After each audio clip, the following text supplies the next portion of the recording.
বন্ধুরা, অবশেষে বিধ্বংসী বৃষ্টিপাত শুরু হয়ে গেল। বর্ষার যে প্রাক বৃষ্টিপাত, সেই বৃষ্টিপাত কিন্তু এই মুহূর্তে ধীরে ধীরে লক্ষ্য করা শুরু হয়ে গিয়েছে। এই মুহূর্তে দক্ষিণবঙ্গের একাধিক জেলার ক্ষেত্রে এই মুহূর্তে আপনারা অন স্ক্রিনে দেখতে পাচ্ছেন যে দক্ষিণবঙ্গের একাধিক এলাকার ক্ষেত্রে যেমন কাটোয়া, দেবগ্রাম, পাতুলি, কেতুপুরাম, এই সমস্ত মুর্শিদাবাদ তৎসংলগ্ন এলাকাগুলোর ক্ষেত্রে এই মুহূর্তে কিন্তু ব্যাপক আকারে বৃষ্টিপাত হচ্ছে এবং এই বৃষ্টিপাত রাজ্যের আরও একাধিক জেলার ক্ষেত্রে হতে পারে। এবং যদি আমরা এই মুহূর্তে ট্র্যাকটাকে চালিয়ে দিই তাহলে দেখতে পাবেন যে ধীরে ধীরে নদিয়ার দিকে বৃষ্টিপাতের সম্ভাবনা রয়েছে। বিশেষ করে নদিয়া কৃষ্ণনগর এলাকাগুলোর ক্ষেত্রে, মুড়াগাছা চাপড়া এলাকাগুলোর ক্ষেত্রে, নদিয়া রানাঘাটের এলাকাগুলোর ক্ষেত্রে, বগুড়ার দিকগুলোর ক্ষেত্রে বৃষ্টিপাতের সম্ভাবনা আগামী 2 ঘন্টার মধ্যে লক্ষ্য করা যাবে। তার সাথে সাথে বর্ধমানের সাইডেও কিন্তু আমরা এই মুহূর্তে বৃষ্টিপাত দেখতে পাবো আগামী 1 থেকে 2 ঘন্টার মধ্যে। তো নদিয়ার আশেপাশের দিকে বৃষ্টিপাতের সম্ভাবনা রয়েছে। তার সাথে সাথে চন্দ্রকোনা, শালবনী, কেশপুর এলাকাগুলোর ক্ষেত্রে আগামী 1 থেকে 2 ঘন্টার মধ্যে বৃষ্টিপাতের সম্ভাবনা রয়েছে। এবং কলকাতার দিকে কিন্তু অলরেডি আজকে দিনকে কিন্তু বৃষ্টিপাত হয়েছে, যেটা আপনারা দেখতে পাচ্ছেন। অলরেডি কিন্তু অল্প স্বল্প হালকা বৃষ্টিপাত কলকাতার কিছু কিছু এলাকার দিকে লক্ষ্য করা গিয়েছে। তার সাথে সাথে আপনারা দেখতে পাচ্ছেন যে ক্ষেত্রে লাগু এলাকাগুলোর ক্ষেত্রেও কিন্তু 1 ঘন্টা আগে বৃষ্টিপাত অলরেডি হয়ে গিয়েছে। সিমলাপাল, আমনাগড় এগুলোর ক্ষেত্রে বৃষ্টিপাত হয়ে গিয়েছে। এই মুহূর্তে যেটা আমরা কারেন্ট সিচুয়েশনে দেখতে পাচ্ছি, তাতে করে বর্ধমানের দিকে বৃষ্টিপাতের সম্ভাবনা থাকবে এবং বিশেষ করে নদীয়া এলাকাগুলোর ক্ষেত্রে মুড়াগাছা চাপড়ার দিকে 1 ঘন্টার মধ্যে বৃষ্টিপাত হবে। তারপরে কৃষ্ণনগর, বগুড়া দিকগুলোর ক্ষেত্রে বৃষ্টিপাতের সম্ভাবনা থাকবে। মোটামুটি নদীয়া, চাকদা, বনগাঁ, রানাঘাট, পান্ডুয়া এই সমস্ত এলাকাগুলোর ক্ষেত্রেও কিন্তু বৃষ্টিপাতের সম্ভাবনা থাকবে আগামী 1 থেকে 2 ঘন্টার মধ্যেই। তো এই মুহূর্তে আপনারা দেখতে পেলেন যে কোথায় কোথায় বৃষ্টিপাতের সম্ভাবনা রয়েছে। আমরা একবার একটুখানি দেখে নেবো যে উপগ্রহ মোড, আমরা উপগ্রহ মোডে কি দেখতে পাচ্ছি। এই মুহূর্তে কি মেঘলা আকাশ হয়ে রয়েছে নাকি এই মুহূর্তে কিছুটা পরিস্থিতি আলাদা রয়েছে, সেটা আমরা দেখে নেবো। তো দেখুন, যদি আমরা এই মুহূর্তে উপগ্রহ মোডে আসি তাহলে কিন্তু দেখতে পাবেন যে চারিদিক থেকে কিন্তু ঘন কালো মেঘে ঢাকা রয়েছে। বিশেষ করে বাংলাদেশটা আপনারা যদি একটুখানি ভালো করে দেখেন, দেখুন এখানটায় গোটা বাংলাদেশ কিন্তু এই ঘন কালো মেঘাচ্ছন্ন ঢাকা রয়েছে এবং বাংলাদেশের একাধিক জেলার ক্ষেত্রে বৃষ্টিপাতও হচ্ছে। যদি আমরা কারেন্ট সিচুয়েশনে আসি তো এই মুহূর্তে কিন্তু বেশ ভালো মেঘ রয়েছে। চিত্তরঞ্জন, আসানসোল, বোলপুর এলাকাগুলোর ক্ষেত্রে বেশ ভালোই মেঘ রয়েছে। কাটোয়া লাগু এলাকাগুলোর ক্ষেত্রে কিন্তু মেঘ রয়েছে এবং সেখানে বৃষ্টিপাত হচ্ছে। নদীয়া এলাকাগুলোর ক্ষেত্রে কিন্তু মেঘলা মেঘলা ভাব রয়েছে। এছাড়াও যদি আমরা এই জায়গাটার ক্ষেত্রে তাকাই তো ক্ষেত্রা দিকগুলোর ক্ষেত্রেও কিন্তু মেঘলা মেঘলা ভাব রয়েছে। তো মেঘের সাথে সাথে বৃষ্টিপাতের সম্ভাবনা রয়েছে এবং এরকমভাবে কিন্তু চারিদিক থেকে যে ঘন কালো মেঘ, এটা কিন্তু আমরা এবছরে প্রথমবারই দেখতে পেলাম। কারণ এরকম টাইপের কিন্তু ঘন কালো মেঘাচ্ছন্ন কিন্তু ঢাকা কিন্তু আমরা দেখতে পাইনি এরকম টাইপের মেঘ। তো ধীরে ধীরে কিন্তু বৃষ্টিপাত যে আসছে সেটা আপনারা বেশ ভালো মতনভাবেই বুঝতে পারছেন। বৃষ্টিপাতের কথা যখন চলে আসে তখন আমরা দেখব যে আগামী কালকের দিনের ক্ষেত্রে বৃষ্টিপাত হবে কি হবে না। তো চলে আসলাম আমরা একদম কারেন্ট সিচুয়েশন এবং ধীরে ধীরে ট্র্যাকটাকে চালিয়ে দিয়ে আমরা দেখে নেবো যে আগামী কালকের দিনকে ক্ষেত্রে দক্ষিণবঙ্গের মাটিতে বৃষ্টিপাত হবে কি হবে না। তবে দক্ষিণবঙ্গের ব্যাপারে বলার আগে আপনারা দেখতে পাচ্ছেন যে উত্তরবঙ্গের ক্ষেত্রে কিন্তু লাগাতার বৃষ্টিপাত থাকবে। উত্তর বাংলাদেশের ক্ষেত্রে রংপুর, ময়মনসিংহ, সিলেট এই বিভাগগুলোর ক্ষেত্রে তুমুল বৃষ্টিপাত লাগাতারভাবে চলতে থাকবে এবং দক্ষিণবঙ্গের ক্ষেত্রে কিন্তু সেই অর্থে অত বেশি বৃষ্টিপাত নেই। তবুও আমরা ধীরে ধীরে ট্র্যাকটাকে চালিয়ে দিয়েছি এবং আপনারা যেটা দেখতে পাচ্ছেন যে বৃষ্টিপাতে কিন্তু তেমন বড় সড়ো সম্ভাবনা আমরা এই মুহূর্তে দেখতে পাচ্ছি না। তো এই মুহূর্তে আমরা ধীরে ধীরে ট্র্যাকটাকে চালাচ্ছি। দেখুন এখানটায় গোটা দক্ষিণবঙ্গের ক্ষেত্রে কিন্তু অত বেশি বৃষ্টিপাত নেই। তবে উত্তরবঙ্গের ক্ষেত্রে কিন্তু লাগাতার ভারী বৃষ্টিপাত চলতে থাকবে। দেখুন এখানটায় উত্তরবঙ্গের ক্ষেত্রে কিন্তু দার্জিলিং, জলপাইগুড়ি, কোচবিহার, কালিম্পং এমনকি আলিপুরদুয়ার এই উত্তরবঙ্গের 5টা জেলার ক্ষেত্রে কিন্তু ব্যাপক আকারে ভারী থেকে অতি ভারী বৃষ্টিপাত থাকবে। দিনাজপুর সহ মালদার ক্ষেত্রে অতটাও মৌসুমী বায়ু ঢোকেনি, ধীরে ধীরে মৌসুমী বায়ুর প্রবেশ ঘটছে। তবে দক্ষিণবঙ্গের জন্য কিন্তু দারুণ একটা সুখবর। তো দেখুন আমরা ধীরে ধীরে ট্র্যাকটাকে চালিয়ে দিচ্ছি এবং আপনাদেরকে দেখাবো যে ঠিক কোন দিনকে ব্যাপক আকারে বৃষ্টিপাত থাকবে। টুকটাক বৃষ্টিপাত তো চলতেই রয়েছে, টুকটাক বৃষ্টিপাত আমরা সেরকমভাবে নজর রাখবো না। আমরা নজর রাখবো ভারী বৃষ্টিপাত এবং লাগাতার গোটা দক্ষিণবঙ্গ জুড়ে বৃষ্টিপাত কোন দিনকে লক্ষ্য করা যাবে, একই সাথে দক্ষিণবঙ্গ জুড়ে কবে বৃষ্টিপাত আসবে। তো দেখুন আমরা ধীরে ধীরে এখান থেকে ট্র্যাকটাকে চালিয়ে দিয়ে সোমবার 17 তারিখের দিনকেও চলে আসলাম, বৃষ্টিপাত সেই অর্থে নেই।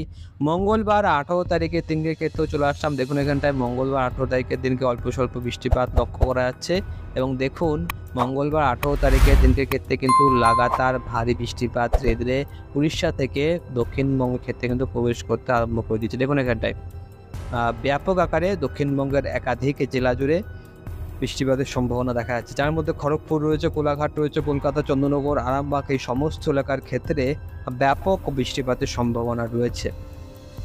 প্রায় 30 মিলিমিটারের কাছাকাছি বৃষ্টিপাতের সম্ভাবনা রয়েছে।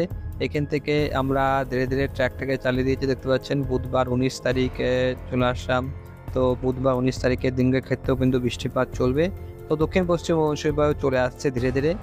তো আপনারা ভাবতেই পারেন যে মঙ্গলবার 18 তারিখ থেকে ব্যাপক আকারে বৃষ্টিপাত শুরু হয়ে যাবে, এবং এরকম টাইপের বৃষ্টিপাত কিন্তু দক্ষিণবঙ্গবাসী অপেক্ষা করছিল, যেখানে গোটা দক্ষিণবঙ্গ জুড়ে তুমুল ভারী বৃষ্টিপাত চলবে।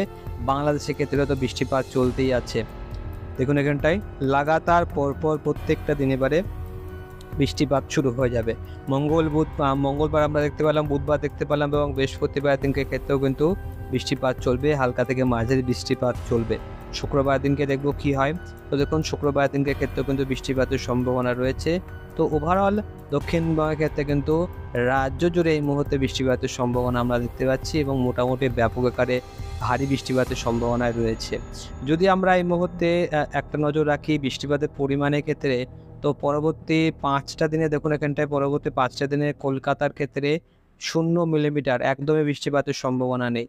পরবর্তী 10টা দিনের ক্ষেত্রে দেখুন এখানটায় অনেকটাই বৃষ্টিপাত হবে, 35 মিলিমিটারের কাছাকাছি বৃষ্টিপাতের সম্ভাবনা রয়েছে, এবং গোটা দক্ষিণবঙ্গ জুড়ে সমান পরিমাণে বৃষ্টিপাতের সম্ভাবনা রয়েছে। পুরুলিয়া থেকে কিছুটা 50 মিলিমিটার বৃষ্টিপাত হলেও বাঁকুড়া থেকে কিন্তু খুব কম না, সেখানেও 30 মিলিমিটার বৃষ্টিপাত। বর্ধমানের থেকে আবারও 50 মিলিমিটার বৃষ্টিপাত, নদীয়ার দিকগুলোর ক্ষেত্রে 35 থেকে 40 মিলিমিটার বৃষ্টিপাতের সম্ভাবনা রয়েছে। এবং বাংলাদেশের কথা তো কোনো গল্পই হবে না, যেখানে বাংলাদেশের ক্ষেত্রে 150 থেকে 200 মিলিমিটার, কোথাও কোথাও কিন্তু 400 থেকে 500 মিলিমিটার, এবং মোটামুটি 600-700 মিলিমিটার বৃষ্টিপাতও কিন্তু আমরা দেখতে পাচ্ছি এই মুহূর্তে। উত্তরবঙ্গের ক্ষেত্রে কিন্তু 1000 থেকে 1200 মিলিমিটার। দেখুন এখানটায় উত্তরবঙ্গে ভয়ঙ্কর বন্যার মতন পরিস্থিতি তৈরি হতে পারে, এখনও পর্যন্ত আলিপুর আবহাওয়া দপ্তর সেই অর্থে কিছু বলেনি, কিন্তু দেখুন এখানটায় বৃষ্টিপাতটা কিন্তু 1000 মিলিমিটারের ওপরে। 1000 মিলিমিটার মানে কিন্তু বন্ধুরা প্রায় 150 সেন্টিমিটার।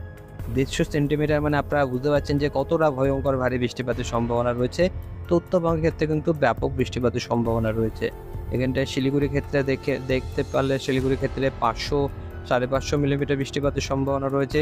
দার্জিলিংয়ের ক্ষেত্রে কিন্তু 300 মিলিমিটার বৃষ্টিপাতের সম্ভাবনা রয়েছে। তো ওভারঅল শিলিগুড়ির ক্ষেত্রে বৃষ্টিপাত থাকবে, তবে সবথেকে বেশি বৃষ্টিপাত কিন্তু কোচবিহার, আলিপুরদুয়ার এই এলাকাগুলোর ক্ষেত্রে হবে।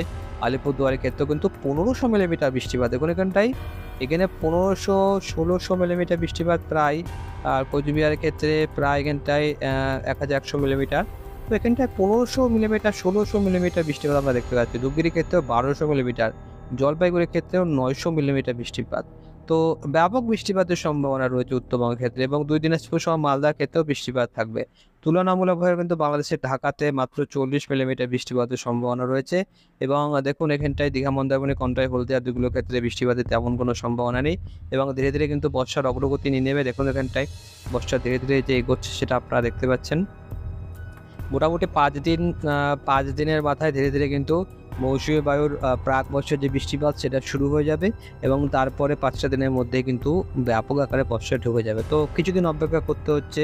বর্ষা যবে ঢোকার কথা ছিল ঠিক সেই দিনকে না ঢোকে আরও কিছুদিন অপেক্ষা করতে হচ্ছে। এই মুহূর্তে বর্ষা তো অলরেডি খুব তড়িঘড়ি বর্ষা ঢুকে গেছিলো, যার কারণে কিন্তু আপনারা দেখতে পাচ্ছেন যে 1500 মিলিমিটার 1600 মিলিমিটার বৃষ্টিপাত উত্তরবঙ্গের ক্ষেত্রে হচ্ছে, কিন্তু দক্ষিণবঙ্গের ক্ষেত্রে কিন্তু ছিটে ফোটা বৃষ্টিপাত শুরু হয়েছে, এবং ধীরে ধীরে বৃষ্টিপাত দক্ষিণবঙ্গের ক্ষেত্রেও বাড়বে।